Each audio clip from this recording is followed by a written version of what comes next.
Баршаңызға сәлем, сіздермен Ұлжалғас. Кешкі асқа не жасаймын деп ойланып отырсаңыздар, ойланбай осы тағамды ұсынатын едім.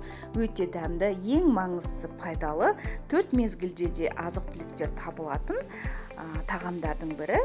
Капуста мен голубцы жасаймыз. Каналыма тіркеліп, лайк басып, қолдап кетулеріңізді сұранамын. Бізге ең әуелі осындай средний көлемінде капуста қажет, яғни 40 қабат. Менде бұл жерде 4 адамға, яғни 4 порция жасадым. Капустаны алып, осындай ортасын, яғни түп жағын, қатты бөлігін, барлығын алып тастаймыз. Ойық қылып тесіп алып тастаймыз осы. Неге іштерін барлығын, қатты бөліктерін барлығын осылай алып тастайсыздар. Сосын кастрюляға қойып, үстіне су құйып, газде қайнатамыз. Неге 5 минут қайнағаннан кейін өзі жаймен ажыратылады. Осылай жапырақтарын бөлек-бөлек етіп ажыратып аламыз. Қатты күш салудың қажеті жоқ. Өзі жаймен ажыратылған бөліктерін осылай алып отырасыздар. Неге менде 15 минуттай кетті. Барлығын алып алдым. Енді начинкасын жасаймыз. Бізге 4 средний пияздың өзі жеткілікті. Осылай пиязды майда етіп турайсыздар. Ірі болса сіздерде капустаны тесіп, немесе онша әдемі көрінбейді. Барынша майда етіп тураңыздар. Неге 4 пиязды барлығын турап алдым. Менде бұл жердегі жарты килограммдық фарш. Фарш майлы болған дұрыс. Пиязды осылай кішкене езіп алыңыздар. Неге одан кейін фаршты салдым. Сосын менде сарымсақ, яғни чеснок. Чеснок пен күріш бір-бірімен әрекеттесіп өте әдемі дәм береді. Неге 4 чеснок. Сосын тұз салам, қара бұрыш, китайский тұз. Және осы жерде 2 қызанақты турап жіберсеңіздер, сулы әдемі болып келеді. Менде қызанақ болмағандықтан паприканы салдым. Барлығынан дәміне қарай саластыр, шым-шым болып саластыр барлығын. Соңында күрішті салып, басын біріктіріп, араластырып, жақсылап араластырып қоямыз. Міне начинкамыз және капустамыз дайын. Енді түйеге кірісеміз. Осылай бастапқы өзегін алып тастаймыз, яғни қатты бөлігін алып тастаймыз. Сосын басын және 2 жанын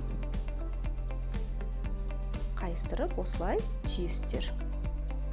Барлығы бірдей болып шықпайды. Капустаның көлеміне қарай кішкентай, үлкен болып шығады. Осылай барлығын түйіп шығасыздар. Бірінші басын қайырасыздар, сосын 2 жанын қайырасыздар. Сосын түйеге осылай орап түйіп шығамыз. Қиын ештеңесі жоқ. Барлығын осылай түйіп шықтым. Қатты бөлігін обязательно алып тастаңыздар. Үлкендеу болатын болса, ортасынан кесіп, 2 штук қылып түйсеңіздер болады.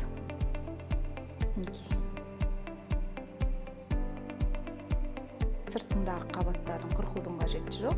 Тек қана осындай қатты бөлігін ғана алып тастаймыз. Барлығын түйіп шықтым осылай.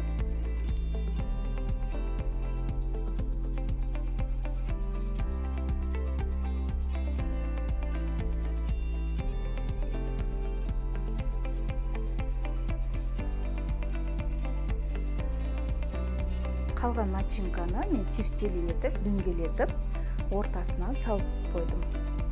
Бұл да өте дәмді болады. Осылай дөңгелетіп, қысып, тефтели болып ортасына қойып шығыңыздар.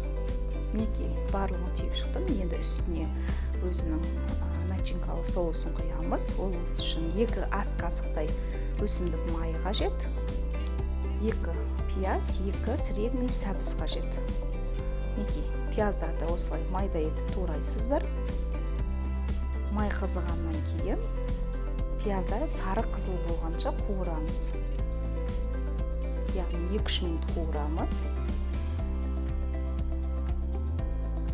бұл қуырғанша біз сәбізімізді осылай теркадан өткізіп аламыз. Мінекей, пияздар уже өлді. Одан кейін сәбізімізді саламыз. Жақсылап 5 минуттай қуырамыз. Одан кейін қара бұрыш, қызыл бұрыш, кориандр. Сосын осындай томат 5 шай қасық салдым. Жақсылап қызартып қуырып аламыз. Менде сковородкам кішкентай болғандықтан кішкене кастрюляға осы қуырған массамызды салып, үстіне 400 грамм су құйдым. Мінекей, жақсылап қайнатып, 5 минуттай қайнатып, отты өшіреміз. Бізде міне соусымыз дайын. Осыны түйілген голубцелердің, тефтелердің үстіне барлығына тигізе отыра жағып шығасыздар. Мінекей, енді осының үстін фольгамен 2 қайыра орап 180 градуста 50 минутқа қойып аласыздар. 50 минутқа шейін ашпаңыздар, 50 минутқа шейін бұл піспейді. Егер де пештеріңіздің градусы жай болатын болса, 200, 220, 250-ге шейін пісірсеңіздер болады. Мінекей, 50 минуттан кейін бірден ашып дастарханға ұсына берсеңіздер болады. Ас болсын, жасап көрулеріңізге кеңес беремін. Өте дәмді. Соңында бальзамический креммен әсемдеп, укроп петрушкамен әсемдеп, кез келген қалауларыңыз қарап әсемдеп ұсынсаңыздар болады.